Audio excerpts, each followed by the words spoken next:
Hai, jangan lupa subscribe, like, dan komen. Assalamualaikum, welcome back to my channel. Oke, bagi teman-teman yang belum subscribe, boleh subscribe sekarang juga. Jadi teman-teman, di sini kenapa aku ingin sharing ke kalian mengenai bagaimana cara agar cepat hamil, karena di luaran sana aku rasa banyak yang ingin mendapatkan momongan, ingin segera mendapatkan momongan. Nah, alhamdulillah aku di sini termasuk salah satu orang yang diberikan amanah mendapatkan momongan secara cepat. Belum aku ngasih tipsnya, aku kasih tahu dulu kapan aku menikah, kemudian kapan aku hamil, kemudian baru aku kasih tips-tipsnya gimana caranya aku bisa dapat momongan secepat ini. Bahkan banyak dari teman-temanku yang kayak gak nyangka gitu, soalnya jaraknya sangat dekat banget. Nah, teman-teman banyak yang ngira masa sih, ya gak sih, bener gak sih barusan nikah langsung dapat momongan gini-gini. Biasanya itu ada yang bilang minimal itu sekitar, ada yang 2 bulan baru dikasih momongan, ada yang 3 bulan baru dikasih momongan. Nah, aku kapan? Nah, aku kapan dikasih momongannya setelah menikah? Ikuti ya, terus ya. Oke teman-teman, jadi aku mau ngasih tahu kalian kalau aku menikah itu pada tanggal 7 Juni 2019 kemarin. Lah, sebelumnya itu aku oke teman-teman, jadi pada waktu itu sebelum aku nikah, hari pertama, hari terakhir aku atau HPHT-ku itu aku inget banget, aku selalu halangan pada tanggal 24 setiap bulannya. Tanggal 24 yang terakhir tanggal 24 bulan 5, Januari, Februari, Maret, April, Mei. Jadi bulan Mei aku terakhir haid. Kemudian setelah haid itu hari terakhir, paling terakhir aku mens itu tanggal 5 Juni 2019.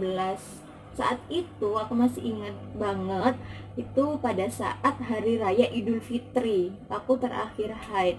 Jadi aku nggak ikut sholat hari raya Idul Fitri. Kemudian aku nikahnya tanggal 7 Juni 2019. Aku telat sampai akhir Juni kan untuk membeli test pack yang berbeda-beda, entah itu harganya atau mereknya kayak gitu. Supaya apa? Supaya hasil dari test pack kamu itu bisa valid gitu seenggaknya.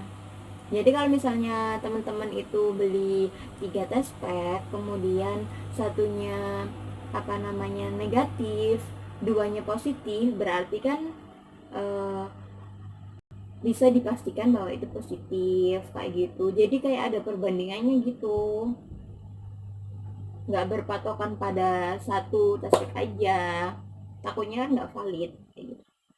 Kemudian aku beli test pack itu yang pertama di apotek pertama itu beli yang paling murah. Kemudian aku cari apotek lagi, ternyata di apotek satunya juga sama, ada yang paling murah sama yang harganya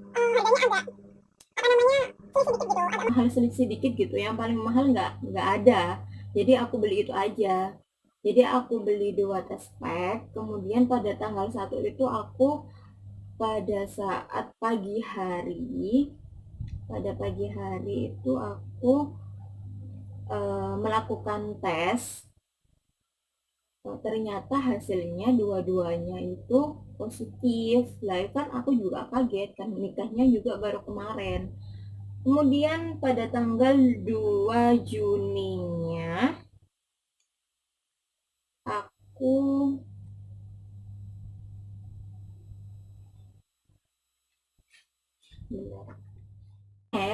tanggal 2 Julinya bulan 7 ya, Juli. Pada tanggal 2 Juli aku ke bidan yang ada di desa aku.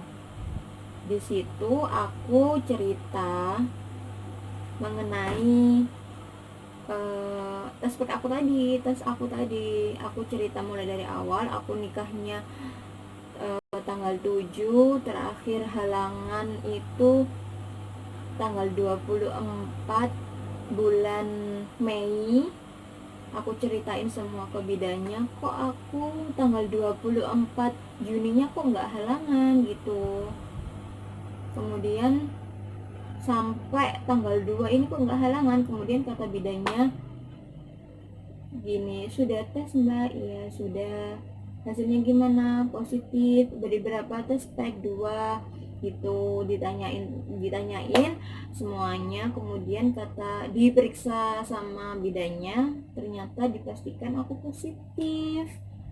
Terus aku bilang ke bidannya gini, masa sih bu, aku langsung hamil kayak gitu kan, kayak kaget gitu loh, nanti dikira orang-orang hamil di luar nikah atau gimana gitu. Kata bidanya gini, enggak mbak, kalau orang yang tahu, mbak kan hamilnya kan setelah menstruasi atau setelah haid tadi ya, itu dihitung masa subur, katanya gitu. Itu masa suburnya mbak, sebelum sebelum haid masa subur lah, mbaknya kan langsung nikah. Oke, jadi alasan aku kenapa nggak ikut suntik itu tadi ya, karena yang pertama nikah pada. Oke, jadi awal haid sama akhir haid itu dihitung masa subur ya.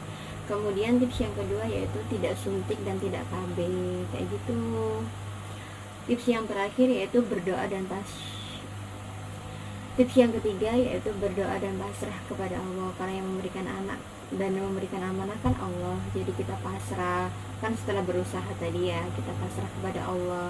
Semoga yang ingin segera dikaruniai momongan atau anak setelah menonton video ini bisa segera dikaruniai anak dan atau momongan gitu, dan bisa merasakan bagaimana bahagianya menjadi seorang ibu. Demikian video dari aku. Kita ketemu di next video selanjutnya. Yang belum subscribe jangan lupa subscribe, di like dan komen ya, di share juga boleh. Dadah, assalamualaikum warahmatullahi wabarakatuh.